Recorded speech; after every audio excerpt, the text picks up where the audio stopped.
This episode is brought to you by North Texas Honda Dealers. North Texas Honda Dealers, they're here to help. He has time, launches it to the end zone. Touchdown! Terrence Williams! The throw goes to the right side for Crabtree. It's caught. He he's going Red Raider. What's he up the 10? What's he up the right sideline? Yeah, he's got to go. He's tackled. Sam Houston wins it. The Bearcats capture their first FCS championship.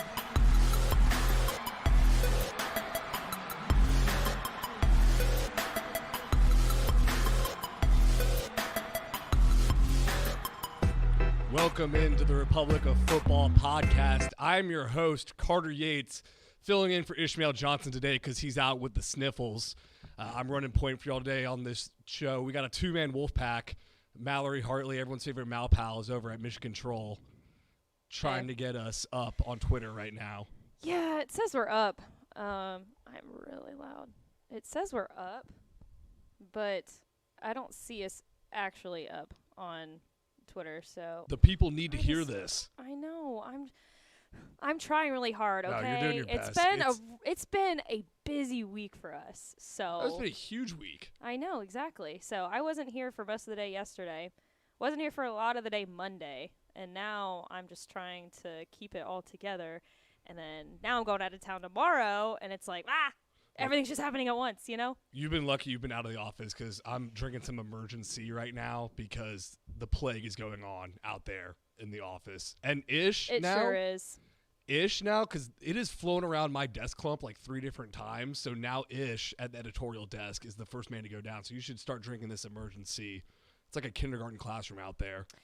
It's like a kindergarten classroom. Yeah, I know. It's been kind of tough. I mean, I know a lot of people that are sick right now. Ashley woke up this morning and she kind of had the sniffles too. But I've felt fine. I don't know if you've felt bad at all, but I felt kind of fine. It's gone around like 3 different, like VNA came in sick. Brett was out 2 days. Our SMU insider Clayton's sick like every other week. So at some point, I'm just I'm fighting it off, fighting for my life out there. But also, correct. Happy National Women and Girls in Sports Day to you, Mallory. Thank you so much. Yeah, it's I saw that when I woke up this well, actually my first thought this morning was, "Oh crap, it's National Signing Day," which we'll get to in a minute, and how much of that really means anything right now. We'll talk about it. We'll get into it. But thank you. Yeah, I actually saw it was National Women in Sports Day, and I stood up and I was like, "Hey, Ashley, happy Women in Sports Day." And she was like, "Yeah, that's today." We're going to a little banquet tonight at UNT for it, so we're super excited for that. But thank you. What's going on at the banquet tonight? It's just it's a women's sports panel. There's a couple of big name guests that are coming, a lot of UNT alum, so we were invited to it. Us being UNT alum as well, so we're very excited for that. It'll be fun. I can't believe y'all didn't have that marked on your calendar, like counting down the day. Well, we were told about it like a week ago, 2 weeks ago. So, I mean, we're excited. Well, here's the thing. I knew this banquet was tonight, but I guess in my busy brain, I just didn't realize that, oh, hey, today's actually National Women in Sports Day. Like, I didn't put 2 and 2 together that they were having it on the same day, which would make a lot of sense. But yeah, I was like, oh, that makes a lot of sense. But yeah, then I guess I just didn't put 2 and 2 together. But yeah, it's a busy day. National Signing Day and National Women in Sports Day. So, and I'm sitting here doing a show with you. I know. National I came in, I said, hey, happy National Women in Sports Day. Here's your award. You do Republic of Football. Literally. Today. I know. Seriously. I can't believe it didn't fall on Women Talking Football Day. But anyway, I know, we got a big show for y'all today. We got National Signing Day breakdown, which we talked about. Does it totally mean as much as it used to? Then we're going to recap a bit of our East-West Shrine Bowl. Might not go the full hour. When Ish called in sick today, me and Mallory looked at each other and said, how are we going to talk to each other for an hour on this podcast? And we'll do fine. We're going to hit on a little bit of some impactful players that have signed today. We're not going to really dive much into early signing day because that's long and gone. And then you picked one Power 4 now and one G5 program in the state of Texas that you think have done the best in terms of National Signing Day, early signing day, and I guess you could pull in the transfer portal as well. So we'll get into that. But first, let's go ahead and talk about National Signing Day and some of the impactful players that we think, as the two of us, really are probably going to make an immediate impact into the program. Of course, I guess probably the headline today. They talked about it a lot on Texas Football Tonight, but it's got to be Timpson athlete Terry Bussey. And if you remember, back in November, I believe, of 2023, he actually committed to Texas A&M on our airways. Greg Powers went down to Timpson, and he got the entire thing on video. And we were live on YouTube, and I believe Texan Live as well. And he committed, and he signed, correct? He signed today. Yeah, he signed. Well, that's what I'm saying. Like, you can't sign. Well, yeah, right. But I was like, he did sign for sure today. But he was, I guess I don't even know how to really say it. Like, he reaffirmed.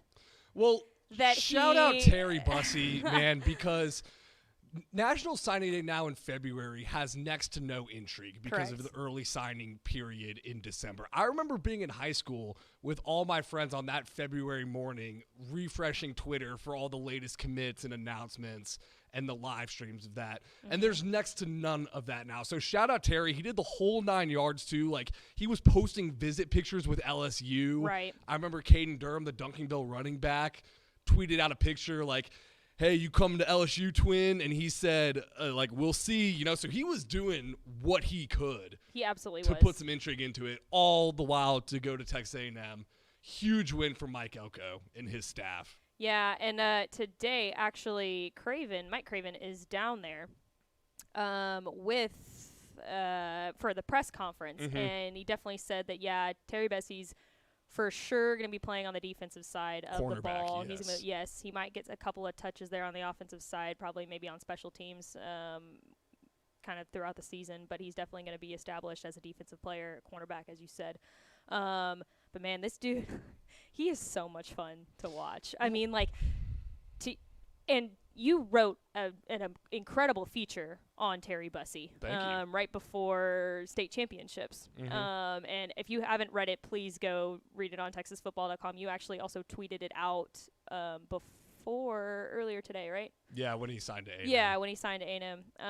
But his story is it's breathtaking. It's unbelievable. He is just an incredible kid. And to cap off his senior year at Timpson High School with a state championship, not only a state championship, but an unbelievable performance at a state championship. Let's talk about that state championship because we were both there. Correct. In the building. Correct. Timpson beat Toller 49-7, and I'm the idiot who went to Timpson, talked to Terry Bussey and his coach, and then picked Toller to win that game because Timpson was dealing with some injuries.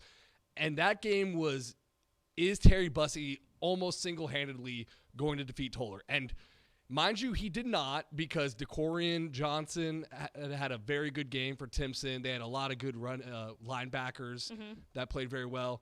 But he had 397 passing yards and 100 rushing yards and was the best defensive player on the field. It was an insane game to witness. And then the spectacle after of the entire town cheering this man on. You see how much they love this guy. Like we talked about, 5-star player, 5-star person overall. Absolutely. But the biggest question I had, and everyone had, was what is he going to play? Yeah. Because under the Jimbo Fisher staff at Texas A&M, he was going to be a nickelback or a cornerback. And first of all, he's a damn good quarterback. If he was going to go to college to play QB, he'd be a power 4. I hate saying power 4. Yeah, I do too. It's terrible. He'd be a power 4 quarterback. Yes.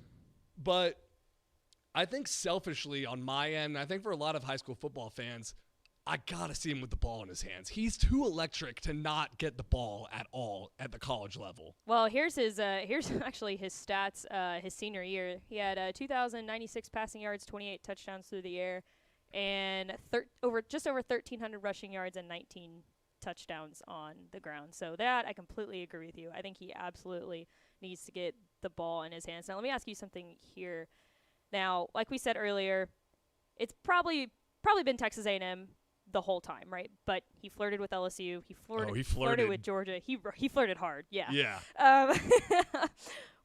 Why do you think he ultimately chose Mike Elko and Texas A&M? And let me remind you here, he committed to Texas A&M before Jimbo Fisher got fired and before Mike Elko took over. So why do you think he stuck with that commitment and is now going to be an Aggie? I have no inside information, but I would assume it's almost because Mike Elko is a defensive coach, and I think Terry Bussey really does want to play on the defensive side of the ball more so than offense. I mean, you talked about his stats in high school. It was like my road to glory in NCAA 14 that I used to do when I'd take a high school player through college. I think proximity to home was one thing for him. I also think he wants to be on the defensive side of the ball. When I went down to visit Timpson, they talked about he really liked the culture down there, all this stuff like that. But he's also just a loyal guy. You saw it with Timpson, how he had opportunities to transfer to a bigger name program. Timpson, before he got there, had a career 500 winning percentage maybe, and he goes 52-3 as a starting quarterback there. So he really made them into a state power. I think it's all above all loyalty for him. Yes, I agree with that too. And he's just sorry, I exited out of it. I'm trying to do like 8 things at once, and it's just throwing my brain off. But you're at the Death Star over there. I'm at the running Death all the Star. Controls. Literally. I'm still trying to figure out Twitter, by the way. But, it is what it is. But, yeah, no, We're unbelievable speaking to the kid. void right now. Hey, we're live on YouTube and Facebook, so There we go. That's enough. I'm actually about to tweet it out and tell everybody that, but then I got distracted. So, anyways, he's a fantastic kid. I'm really, really, really excited that he's actually staying in state, because I feel like a lot of the times there's so many powerhouse programs that are just right outside the state, like Oklahoma and of course Alabama, Georgia, that aren't super far away. But it's nice to see some of the top kids in the state of Texas stay home, and we still get to cover them next year. Well, because that was the biggest worry when Jimbo Fisher left and Right. Draylon Miller goes to Colorado. I would have loved to see Draylon Miller stay in the state. But if we're in the trust tree right now, like the pictures of Terry – I wanted Terry Bussey to go to A&M to stay in state, but the pictures of him in the LSU jersey look pretty sick. Oh, no. Okay, so I loved actually, it's funny. I have it right here. Let me pull it up. But I asked Powers before this, and I was like, hey, do you have the picture of the cover that you made of Terry Bussey when he committed? And he was like, yeah. And I was like, bet, because it is the most bad thing ever. It's awesome. It's so freaking cool. But I was like, I gotta throw that up when we're talking about it. I'm glad you reminded me of it. But yeah, also here's like a little incentive if you want to commit to us on our airways. Greg Powers will make you one of those. So if you want your face on the cover of Dave Campbell's Texas Football, commit on our airways. I didn't today. get one of those when I started working here. Well, I didn't either because I didn't commit. What? You got. You got an intern football, okay? That is so true. Did I did get my intern football. that you don't even have here. Yeah, that's true. But also, the thing about Terry Bussey, too, is he's looking jacked right now. Do you see those pictures of him? Like, Absolutely. I mean, he's always a well-built kid, but now that he's going to A&M and trying to beef up for college football, like, he's gotten noticeably bigger and stronger since we saw him at the state game. Oh, absolutely. I mean, you kind of have to. Well, I mean, like, you're... But also, that's after a 16-game football season, so Right, I can right. understand. Absolutely. Well, and here's also something that I've thought about, and I'm sure that you have too. Like, 2A football it's obviously different, right, than 6A football in the state of Texas in terms of school size, in terms of the pool of athletes that you have, and then in terms of just sheer size, And I think Terry Bussey will absolutely be able to keep up with those athletes, But it's also the same thing. It's like, yeah, he did play 2A football. It's not a 6A player. I'm sure he's going to be fine because he's just a freak athlete. But, it kind of makes you wonder a little bit. Like, The thing about that was it's not 6-man, but it's still something to think about. I would totally agree. I do agree with that. If he had been getting bounced in the first or second round every year in 2A, that'd be one thing. He's playing the best the state had to offer every single year in 2A. Absolutely. So he proved himself on that Absolutely. level. Yes, I agree there. Anyways, you want to go and move on? I think so. Let's talk about another high-profile high school athlete from a couple years ago who is back in Texas. Okay, we're going to go that route. Okay. Let's talk about former 5-star – are you going to pull it out? I'm going to pull the magazine out, Pull it out. Okay, former 5-star cornerback at Galena Park North Shore. It's Denver Harris, formerly Texas A&M, formerly LSU, and now he is back in the state, kind of near his hometown, I guess. Yeah, around there. He's going to be joining the Roadrunners of UTSA in the Fighting Jeff Trailers down there in San Antonio. And, man, when I saw this news, I was like... Jaw-dropping? Yes. I was not shocked in terms of, like, oh, wow. More in terms of, like, holy crap, this might be the best defensive group that they have or have had. Definitely in the American, I think. Well, but and holy crap. It's such a testament to Jeff Traylor and the job he's done this offseason. Oh, I'm sorry. I'm holding this below the lower third. Here's the Rising magazine we had a couple of years ago. Correct. Denver Harris on the cover. But UTSA lost Trey Moore, who went to Texas, and then also lost Cameron Alexander, who was a first-team All-AAC player, to Oregon. And there were significant question marks. There still are on the offensive side, mind you. But they get Alabama linebacker Ian Jackson. Now they bring in Denver Harris. And Denver Harris is going to be the highest-rated player to ever step foot on UTSA's campus this far in program history. Yes. He's agreed. a true game changer.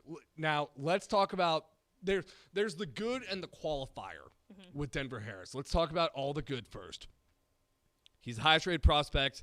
This man won 3 state championships in 4 years at Galena Park North Shore. That's insane. I watched him in his senior year championship game against Duncanville. I wasn't even working in the industry. I was just a fan there, and he immediately stuck out. And it was, this guy's on a different level than every other player on this field. In the American Athletic Conference next year, if he plays the entire season, he will take the opposing team wide receiver 1 and lock them down to the point. He'll be in line with them to get a snow cone in the concession stand. Like, he will follow them everywhere. You won't hear from that guy. That's amazing. I love that. But we got to talk about the qualifiers. Like, let's be real about Denver Harris. This is the last chance for him at the Division I level. You're right. The next stop is JUCO. He was the number 1 cornerback and one of the top players in A&M's historic 2022 class. He misses curfew ahead of the Miami game his freshman year. Freshman mistake, missed curfew. There's a couple other guys who did it.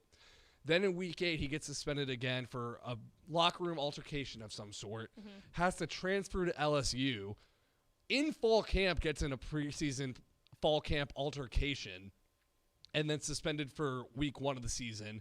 Starts for 3 games, is then just absent from the program for the rest of the year for undisclosed reasons. Not even traveling with the team whatsoever. And you see that now with him transferring. As a transfer, he's a 3-star recruit. Not because of the talent, but because of all these off-field question marks. So this is Jeff Traylor and UTSA are taking a big bet that he's going to figure it out for them. Yeah, no, I agree with that. And I think he does. I think he will. I mean, I think he does know that this is probably is his last chance. I mean, this kid was unbelievable in high school. He obviously has the 5-star He's pedigree. unbelievable now. He's unbelievable now, and he knows that. I think that it's one of those things that, I think maybe this far that he just hasn't connected with a coach or hasn't connected with the players, so he hasn't felt the need to be like, I don't want to play for you, But now, joining such a special group of defensive talent that UTSA possesses right now, and an incredible coach like Jeff Traylor, an in-state guy, maybe he does find his way, and man, if he can, that's going to be a dangerous defense. This is such a huge get if he can figure it out. And I this think is so all too. speculation too, but some of this is, you're the top dog at arguably the best high school in Texas at that time that North Shore was. Sometimes it just takes a bit to figure it out on the college level and know you got to earn your keep a little bit because you're so used to being the top guy. So hoping for the best for Denver Harris. I love this pickup. I think if he plays the whole year, he's a first-team all-conference guy No question. You think he's an immediate impact player? Hell yes, he's an immediate impact player. Yeah. I mean, you can't not have him as an immediate impact player. If you're gonna yeah, pull it, you don't make this get Kinda if you don't move, think he's right. gonna immediately make an impact. Absolutely. Now, the one thing I do worry about though is not worry, but I wonder, is he immediately playing this year? Right. That's something I've been trying to figure out because he used that one-time transfer to go to LSU. Right. But does he get to just transfer immediately again to UTSA and play? And that's something I don't know right now. I feel like he's got to be playing this year. Yeah. Well, I mean, to be very open, I don't know much about transfer rules and such like that. You and everybody else, because I have no idea how those I mean, transfer a rules couple work. years ago, it's like you had to sit out if you were going to transfer within your conference, right? You had to sit out a year. But, like, since he already used up his I don't know. It's very, like, it changes, I feel like, every year, and I don't know. Now But it's that's like- definitely something to keep an eye on. It's like I had a bad oyster in LSU. Like, I can get an exemption and play right away at UTSA. Like, Right, that's how the right. transfer rules work now. Exactly, yeah. I don't know. Anyways, but Denver Harris to UTSA, I think that's a huge get for them. I'm just really excited to see this defense all come together here in just a couple of months because football season is You want to talk right about around the something corner. else? Like, I have no idea how it works. Is who has eligibility in the group of 5 anymore? Because Oh, I don't UTSA know. had 4 senior linebackers this year, and they're all back. I Like, know. was looking at the depth chart, I'm trying to fill. I was doing a piece. I forget what it was. Like, it was when Ian Jackson, the Alabama guy, came in. I was like, well, who is he replacing? It's like no Right. one. They're just adding him to this group of guys who's all staying. Right.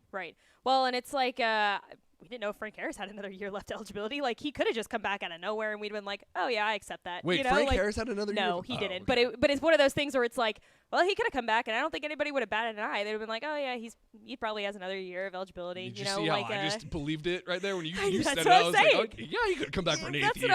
what I'm saying. Like, I just don't know. Well, and to be fair, COVID still plays a big role in that too. I mean, a lot of the kids not a lot, but probably a good portion of the kids in college now, especially like the seniors, they're still dealing with that COVID year. You know, I think, right? Or I mean, have they all graduated? Your quarterback, Chandler Morris, is like a 7th-year junior now because of the COVID rule. Yeah, I guess that's true. Yeah, that's true.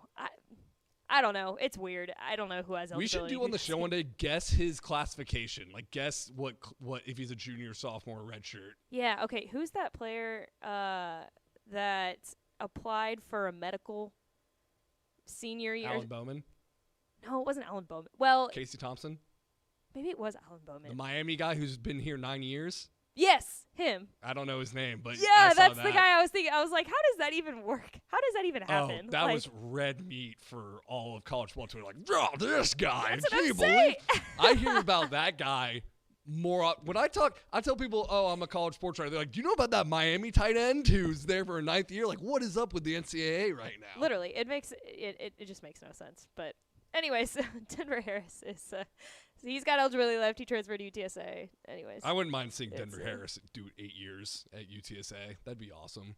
yeah, He's been that the would be best pretty player cool. ever. Literally the best player ever in the history of ever. All right, let's keep it rolling. Let's talk about the Baylor Bears, and Mhm. they got a big time get today. Huge. Joshua Lair out of Fort Bend Marshall. Fort Bend Marshall. He is the number 53rd prospect in the 2024 DCTF Rising Hot 100, a hard-hitting, hard-nosed safety. His he, highlight tape, he was smacking dudes around. Oh, I know. I watched it before this. I was like, that's a scary dude. He was originally committed to play for the Washington Huskies up in the Big Not Ten. even committed. Signed his But NLI. signed, right. Under Kalen DeBoer, of course, and then he was able to get out of that because DeBoer then took over after Nick Saban at the University of Alabama. So then he chose to co-sign with the Baylor Bears over LSU, Texas A&M, Miami, Oklahoma, Oregon, and Michigan, and probably a couple more, but those are just the ones I had written down. Do you think that he is going to make an immediate impact as a freshman? Do you think he starts? I don't think he starts. I think you could see him by season's end. Yeah. Be in the starting rotation. Yeah. Because Baylor has shown before that they will play guys very early. Devin Lemire, the safety, was playing as a redshirt freshman. Caden Jenkins was a freshman All-American at cornerback. You add him to this secondary now. The one thing I would like to see from him in the college game is how he is in pass coverage, because all his highlight tape is just popping guys in the run game, which I love, but it's like, how's this dude covering? Right. You know what I mean? So that'll be interesting to see how quickly he can figure that out. But for Baylor, this is a huge get. And I wanted to talk about Baylor because we've dunked on them a lot. It was a tough year. It was a tough year. It was bad vibes for a long time in Waco. But Baylor's a really interesting program in 2024 because Dave Aranda's coming back. And we've talked about it, but Baylor basically told Dave Aranda, you're going to be the head coach again, but you're also going to be the defensive coordinator, and we're going to bring another former head coach in to do the offense. So Jake Spavital comes in from Texas State. No, not Texas. He was at Texas State. Then he went to Cal for one season as the offensive coordinator, and now he's going to be running his spread attack at Baylor. Dave Aranda is going to be locked in the film room grinding defensive game plan and schemes. So I'm really excited to see what this Baylor defense looks like in 2024. Well, and kind of staying on that same topic of Baylor, Demetrius Brisbane, Tyler Chapel Hill. He was committed to the SMU Mustangs. Actually, the entire SMU coaching staff was at that state championship game against they rolled Anna. deep. They rolled deep, squad. yeah. To watch, of course, at the time, SMU commits Demetrius Brisbane and Ricky Stewart of Tyler Chapel Hill. Ricky Stewart decommitted from SMU, and now he is going to Texas. No, he's not going to Texas. No one knows. Oh, okay. He is. Did he decommit? From SMU? Yeah. Am I just making that up? Yeah, I think he did. Yeah, I know he decommitted from SMU. Yeah. Okay. I just thought I heard that he, but he has decommitted from SMU, and then Demetrius Brisbane did as well. And I think people think that he's gonna go to Baylor. Demetrius Brisbane, he's committed to Baylor now. He is committed. He's committed to Baylor. I got it mixed up. Stewart is like flirting with Texas. Got it. Bit, Okay, that makes sense. Got it. Yes. So I mean, Baylor, I love this move because it's almost in the same vein of TCU from the mid-2010s under Gary Patterson, where their entire secondary was former high school quarterbacks. That they're like, you're going to play in the secondary because you're just the most athletic guy on the field. Demetrius Brisbane, he's been tearing it up at Tyler Chapel Hill for the last 3 years. The coaches knew about him since 6th grade, and he has lived up to the expectations since he was in middle school. We didn't get to see it as much in the state game. They had a tough outing that day. They were just a little bit overmatched, but you turn on his highlight tape, he's a total burner, great speed, has those leadership qualities as a quarterback that you like to see. So it's up in Waco now. Like, Waco's got some good vibes going with them. Yeah, and that's I think that's exactly what they need to. I mean, after the year that they had, and then the coaching staff overturn and stuff that they've had. But definitely, Dave Aranda's brought in some good a good coaching staff around him to help build up this program where he knows that it can be an actual Big 12 contender. We talked about this on the State of the Union we were doing a couple weeks ago, but I want to hear your take on it. What do you think about Dave Aranda being the de facto defensive coordinator now and focusing more on that game plan? Well, I mean, he's a defensive-minded guy, isn't he? Yeah. At LSU, he was the DC on that LSU team. That's what I'm saying. That's insane. That was insane. It was like the best team ever. Right, and I think it's a smart plan. You know, I mean, I think if you're a defensive-minded guy, that's the side of the ball that you're going to focus on the most, right? So, in my opinion, I think that's a smart move by them.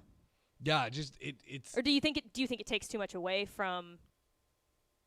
I think they know it's going to take some away from. They want him to be taken away from some of the administrative stuff and getting bogged down in the administrative stuff of being a head coach. Right. So much of being a college head coach now is administrative. It's fundraising. It's NIL. It's recruiting. They want him to be doing that, but also he got away from the film room a bit because he had to be the head coach. Right. So he's still the head coach, but also kind of – that's why it's weird because he's still It's the head coach odd. but kind of a coordinator now. Right.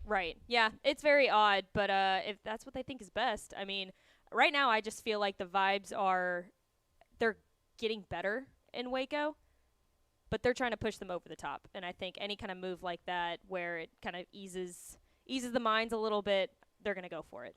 Yeah, You know what I mean? I think the vibes were getting better, and then we saw how the new basketball arena has its camera in the skybox, and now the vibes are back to, hey, what the heck's going on? Actually, Ish was at that game last night. He was at the Baylor-Texas Tech game last night. And Ashley was watching the game, and she was like, dude, the broadcast, you can't even see the cameras, or you can't even see the actual broadcast or the players or anything because it looks like the cameras are in outer space. And I'm like, really? Such a beautiful stadium. Like, I don't know, or arena. I don't know why that is a thing. It looks like huddle tape. It looks like what Dave Aranda would watch in the film room. I know. I need to tune into the next game because I haven't watched one as they've played in their Yeah, I haven't even seen it. I was just hearing that was the talk about it. That's hilarious. My basketball, I have not been watching as much basketball this year because I haven't either. After the first full year covering football, I was like, I just need to catch up on my TV shows. I can't be live sports. Like, I'm just not watching as much basketball. Yeah, and my beloved Spartans aren't too hot this year. They're kind of middle of the pack Big Ten. So I've watched a little bit of our loss to Minnesota last night, but that's about it. I haven't really. That number 4 ranking they gave you at preseason was mean. That was so mean of them to do that. Oh gosh, I forgot about that. Yeah, I blocked that part out of my mind that we were actually ranked that high at one point. That's terrible. You were in the middle of that season, of that football season, and we're like, at least we got basketball. We're number 4, right? Oh, jeez, I know. I was like, I texted Ish after every football game that we lost, and I was like, can't wait for basketball season. And then our actual season opener, we lost to James Madison in overtime. And then I was like, well, can't wait for football season again. Yeah, but then even that's like the Tom Izzo sandbag. That's what he does. He always starts 2-2. He's gonna figure it out. I guess, man, I really hope so because I'm tired of losing. Okay, I need my Spartans to be winners here. Okay, just need gotta win the big break. I know. I just need one break. But anyways, to round out our National Signing Day segment, I asked you what you think, in your opinion, which teams, which team in Texas in the Power 4 category did the best in terms of National Signing Day, Early Signing Day, and the transfer portal. Mm-hmm. And then which G5 program do you think? Oh, wait, did you the meant best? like you said in the transfer portal too? I mean, it doesn't matter. I did only high school. It's we can just do high school. That's fine. That's totally fine. In high school, which programs do you think did the best? Okay, so Power 4, I cringe every time I say it. It's terrible. I hate it. In the Power 4, okay, Texas did the best. All right, they're number 5 overall in the country. You don't want me to just go off the numbers, okay? You want me to go off what I'm feeling and how they performed relative to where they are in the recruiting echelon. So for that, I'm going Texas Tech for the best Power 4 recruiting conference in Texas. It starts with Micah Hudson. You have to. We don't have to belabor this point. He's transcendent. He's the best wide receiver, best recruit they've gotten ever. Yeah. And he was a leader for this class that stayed committed when they were 1-3 or 3-5. Yeah. He dropped his commitment on a Monday night after they started 0-2. Yeah, I know. I remember that. And we were all like, oh my gosh. Like I was at Torchy's Taco. It was like, what? Yeah, I know. I had like double checked my phone because the Slack was going off. And I was like, oh dear, what's going on? And then I was like, oh, wow. Well, because you heard in the summer he's going to commit soon after the 7-on-7 tournament. It's the Sunday after 7-on-7. That's what we heard, yeah. Or, oh, no, he's going to commit right before the season starts. This guy, I love this guy so much. At 9 p.m. on a Monday after a loss to Oregon, what a dude. Yeah. Anyway, rocks. He's awesome. He rocks. They've also got 4 top 300 guys in the 247 rankings, which is the first time that's happened since 2011. And they're getting them at positions of need, right? So the Prosper offensive tackle, Ellis Davis, he's the highest rated offensive lineman to commit to Texas Tech. Mallory, get this, since my high school teammate, Jack Anderson, in 2017.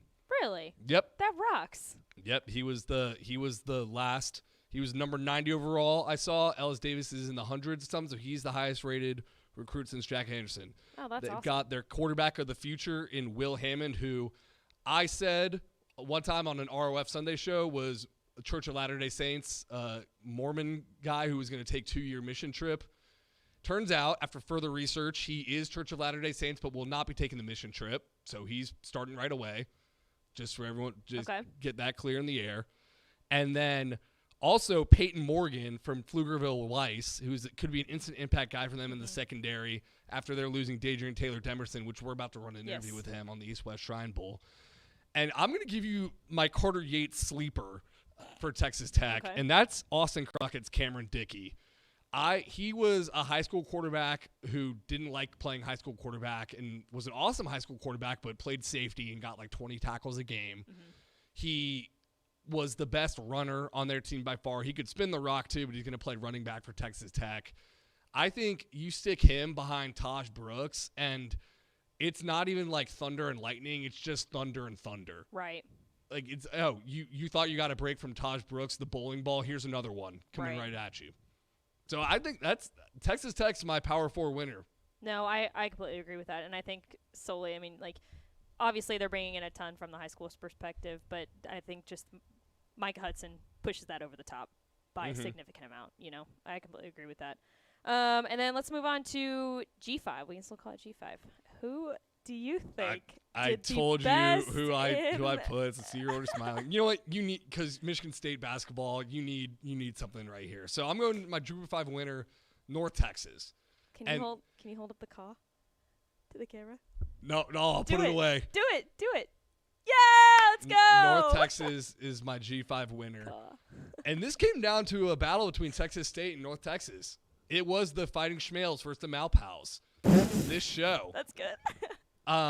And I will admit, I like Texas State's top 6 more than UNT's top 6. Like, I'd put Texas State's top guys among the best in the group of 5. You got Kylan Evans, the wide receiver from Frisco Emerson, who I saw versus Colleyville Heritage, who absolutely tore it up with Michael Hawkins as his quarterback.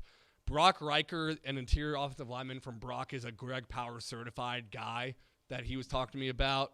And then the edge, Jeremy Jackson, he turned down offers from Boston College and Houston to go to Texas State. So that's a true Power 5 guy, Power 4 guy that's going G5 for Texas State. But when you look at the depth at North Texas, that's where they start to win out. The quantity of the guys they got, and I know that's kind of because half the team left in the transfer portal, but they've got everyone's favorite in the office here. Like, for me, Miles Coleman from Austin Vandergriff. I love this pickup. Yeah. Because I know Eric Morris can draw up a screen pass, and Miles Coleman with the ball in his hands is electric. Yes. And, okay, so here's kind of the thing for me. I completely agree with that pick. As a North Texas fan, I was very nervous about 2 months ago when it seemed like every single day, sometimes twice a day, so-and-so has entered the transfer portal. So-and-so has entered the transfer portal. There was a mass exodus. There was a mass exodus, you know, and I think that a lot of our fan base got really worried and was like, what's going on here, you know? But I think that they have proven within the past couple of months on national today, early signing day, and with the transfer portal, they've brought in a lot of great impact player guys. I mean, one being, of course, like you mentioned earlier, Chandler Morris from TCU at quarterback. I'm super excited about. I know we were talking about high school, but I think just in general that now that the storm has kind of gone by, we can kind of see the light at the end of the tunnel again. We meaning North Texas. Eric Morris bringing in Chandler Morris to replace Chandler Not Rogers. related. Yeah, that's correct. That's something I did not notice. No, I love bringing in Chandler to replace Chandler because I know Morris, the thing he likes about Morris is that he's got the same poise that Chandler had. Yeah. You know, I'm just totally doing a tongue twister. I did a tweet like that one time where I was like, oh, I love this move, like Eric Morris replacing Chandler Rogers with Chandler Morris because I know Chandler's got the moxie that Chandler had, and I know Morris loves that about Morris. He's just like brain pretzel, like liquid melting. I'm going to just cut that and post it because I don't know what you just said. Yeah. So Chandler Morris, I love that. I love that pickup. I do. I'm not being facetious there.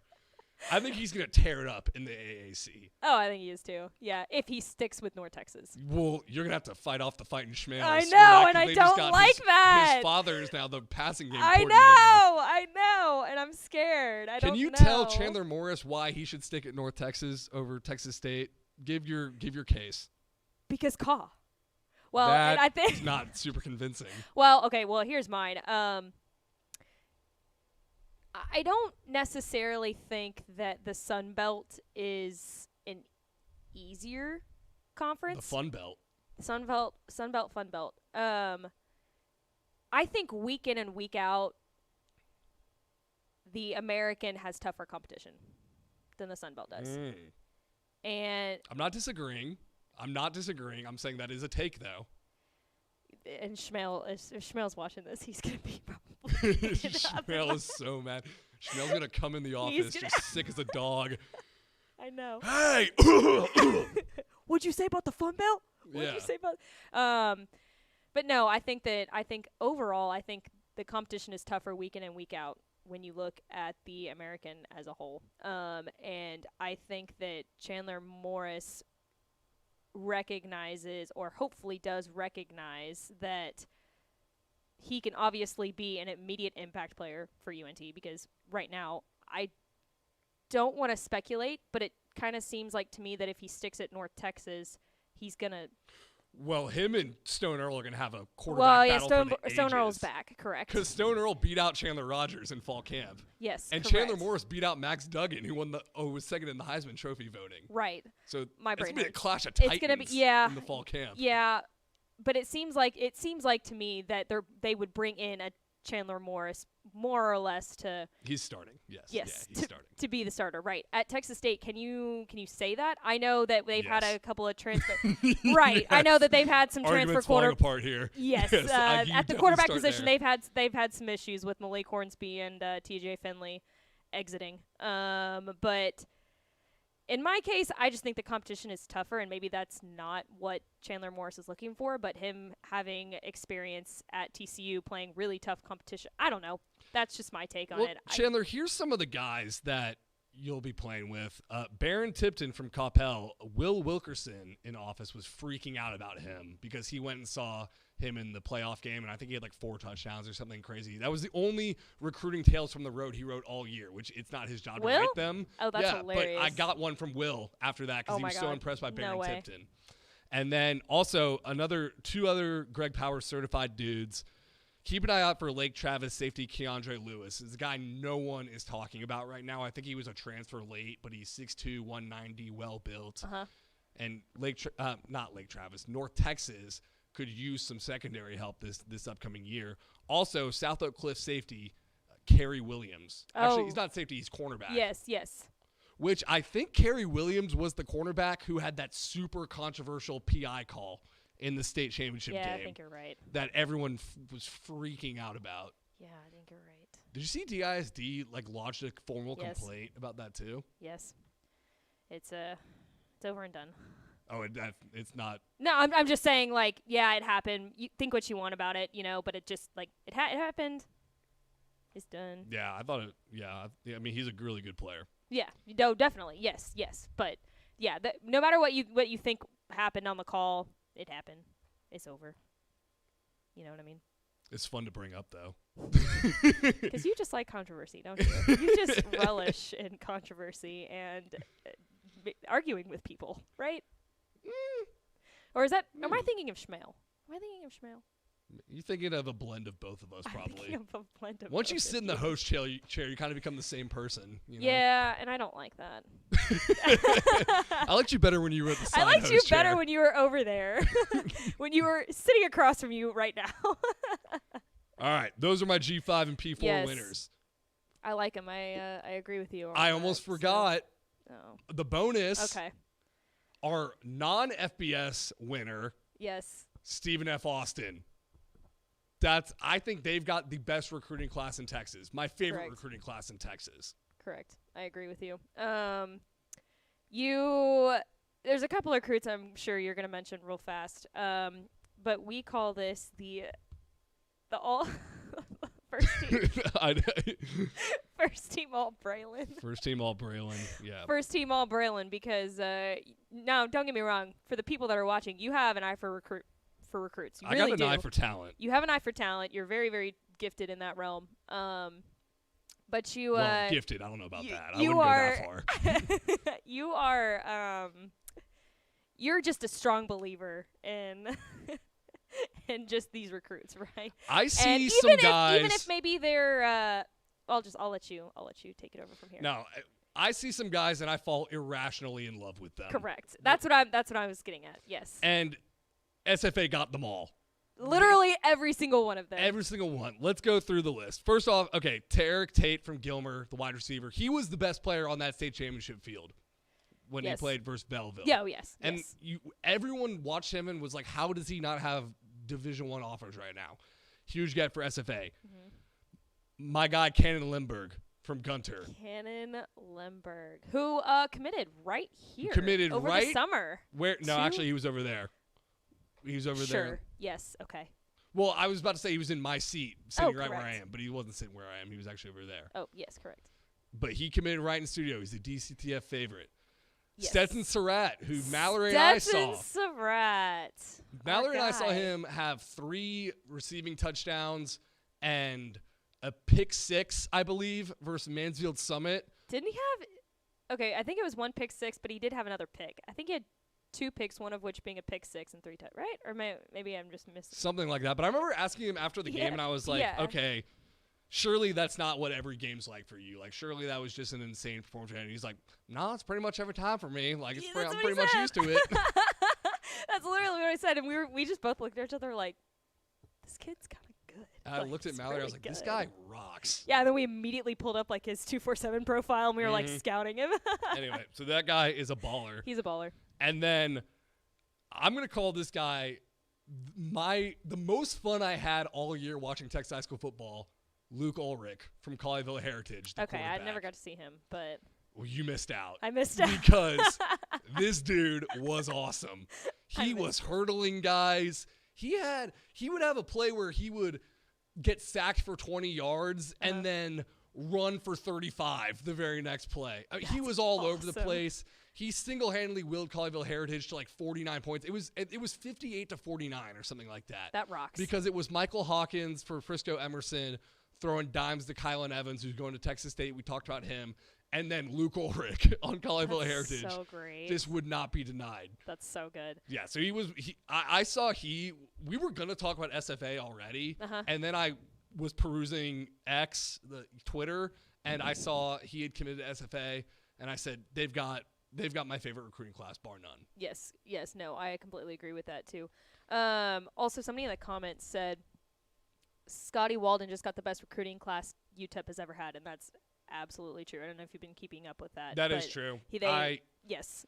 Scotty Walden, they get honorable mention for UTEP. What they did in such a short amount of time was pretty remarkable. Short amount of time. I'll tell you who's a huge fan, Greg Powers. Oh, yeah, He's absolutely. loving that UTEP recruiting class. Yes, absolutely. And we even talked about them a lot on early signing day because we talked about Shea Smith, one of their quarterback commits. But really, they've done a phenomenal job. Scotty Walden, what he's done in such a short amount of time, like you said, has been just absolutely amazing. So yes, they get honorable mention there. They can't all be winners. They can't all be winners. I can't pick everyone. If I could pick everyone, I would. Yes, absolutely. But one more thing to go back to the SFA thing. You know who else committed there?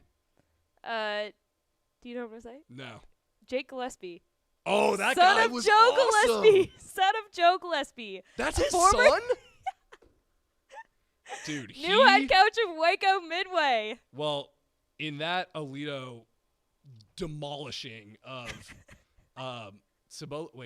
who did they play in the state game? Sorry, it was a while ago. Alito played. Who did they play?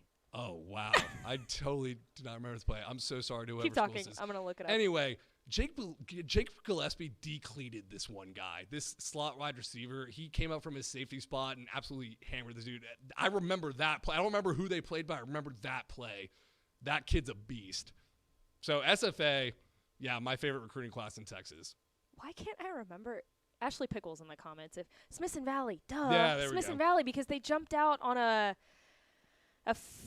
It was like 8-0, right? It was 8-0. They had a safety and Wasn't it something? 2 field goals, right? Safety and 2 field goals. Why do I remember it being like 5-0 or something? Like something really Yeah, it weird. was they definitely had a safety or something. But yeah, it was weird. But anyways, yeah, continue.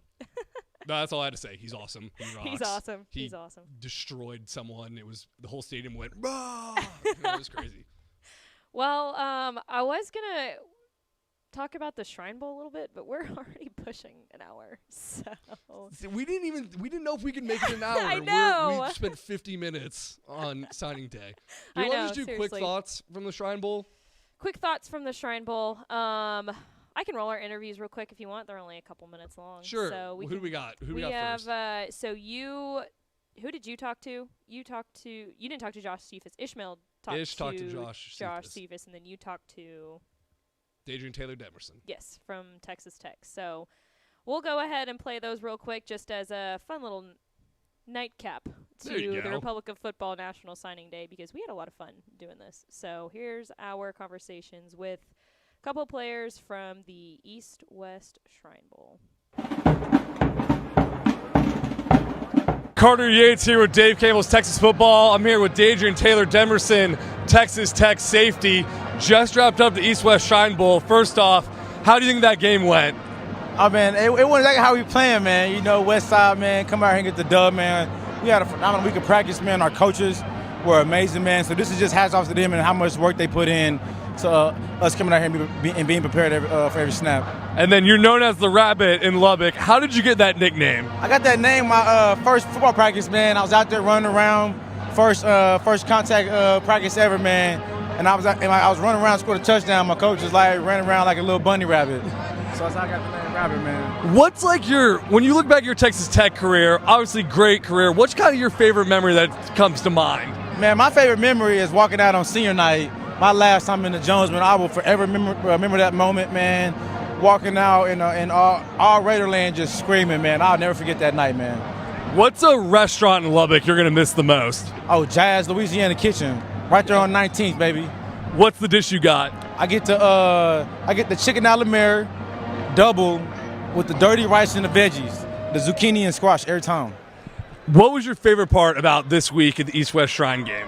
Man, building a connection with the DBs I got in this group, man, and really just meeting all the players, man. I got to watch some of these guys play all year, man, so it was a really good opportunity coming out here and finally meeting these guys and building that connection, man. We're out here to get this goal together, man, so it was a really good opportunity to cherish this moment, man.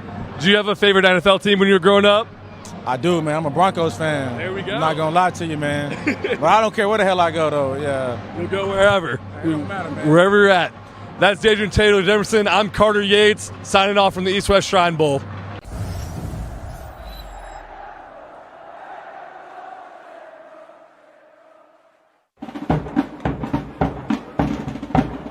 Dave Campbell's Texas Football. Ishmael Johnson here with Josh Cephas putting on a show, a little bit of a show, the Shrine Bowl, man. All right, so before we talk about the game, this week when you first got the invite and first accepted the invite, what were you trying to take from this week? Was it just connections, just working hard? What were you trying to take from this week? Really just building new relationships, get good feedback from the scouts, from the NFL coaches that actually coached us. I wanted to put on film that I could run routes, catch the ball, run with the ball as well. So that's pretty much what I feel like I did being here this week. This year for you, was a big year because obviously JT was out a lot. Of course, Zakari left, and it was kind of you as the experienced guy, right? Devin McQuinn kind of came on at the end, but it was kind of you. So, did you kind of see that as an interesting challenge for you to kind of show that, obviously all three of you guys were talented the year before, but hey, there's a chance for you to kind of break out a little bit? Yeah, I always thought of myself as the guy, whenever they threw me the ball, I was going to catch it. So I always looked at myself as the guy. This year really just kind of helped me establish that and for everybody else to see. Playing with those two guys, it was a great experience because in their head they think they're the guy as well, Sure. So just having three of us was a great experience. Nobody complained when one of us got the ball and the other didn't. Really just a selfless receiver room, and I couldn't ask for nothing better. Was there anybody out here this week who you liked going against?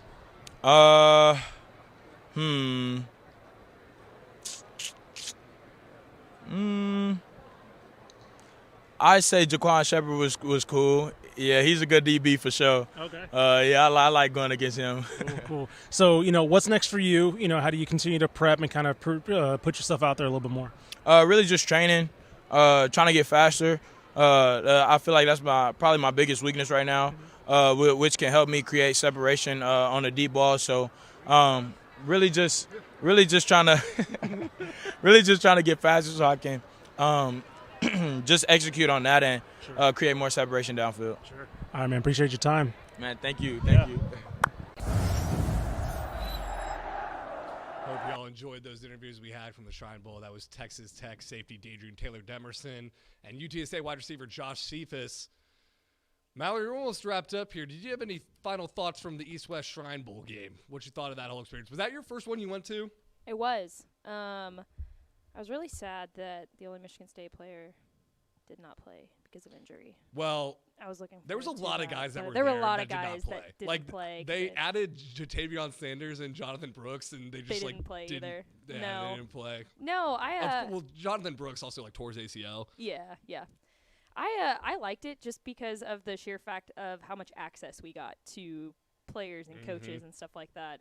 Like you saw, we just pulled a couple. We actually had 2 more interviews that we did as well at the end of the game, and we just pulled them right after the game, and nobody seemed to mind. So shout out Josh Cephas, because if you noticed, the lights were literally shut off, and everyone was out of the building, and probably Josh's team was on the bus home, and he was still doing an interview with us. So. He was still doing an interview with us. I thought that was very kind of him. Yeah. But no, I thought overall it was a really cool experience. The best was halftime when we got to see the little league football team. I don't know if you guys saw this. Absolutely light up the field. If you saw Baby T-Law on my Twitter, I posted. Sure. These Frisco football leaguers. I'm a Frisco Football League alum, and we weren't spinning it like they were back in the day. We were more of like a wishbone tackle football team. These kids are running the spread. They're doing trips concepts. He was shifting, audibling, like throwing it 30 yards on a dime. You know that Baby T-Law, he was just trying to live up to the legendary Frisco alum Carter Yates. Look, I actually am a Frisco Football League legend. The FFLP legend. I was going to say, that not high school. No, I know we talk about like, haha, Carter in high school, but like when I was 8, like I was the guy. That rocks. My Pee Wee team won 4 straight championships. No way. And 40 straight games. And you were quarterback? Nope. I was linebacker and fullback. Okay. I love that. That rocks. Good for you. That's awesome. Yeah. So he, you joke he was trying to live up to that. He might have actually been. Like, I think my jersey's retired. He probably was. And my old Adams helmet. Your jersey's probably hanging in his room. Somewhere. Somewhere. What if I was joking, I was going to go up to him and be like, hey, like, I'm Carter Yates. Like, you hearing from any schools right now lately? I told you to make He's a like, Carter Yates from the FFL Hawkeyes? Like. That's so good. I wish he would have done that. He would have felt so good. Yeah. But anyways, it was just a bunch of kids, like, slinging the pigskin around, and they were really good. I mean, like, the dudes were chucking it 30 yards, and throw it farther than kids were catching it one-handed. I'm like, what? It was really cool, though. Overall, the experience was great. Yeah, other than that, the college players were good, too. The college players were good, too. They were fantastic. Yeah. A couple of Texas players, of course, that we got interviews with, and our players with Texas ties that we got interviews with. But, yeah, overall, it was good.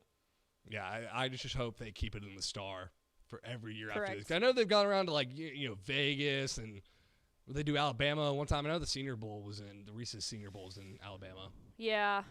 I don't know. Something like that. Let's keep that in the DF Dub, though. Yeah, I like it in the DF Dub because it gives us something to do. It gives us some football to watch in person in February. It's a way to ease out of the withdrawals. Correct. You know? I can't just go no football cold turkey. Nope, you cannot. Nobody can. I need to watch an All-Star Showcase game. Yes, I agree.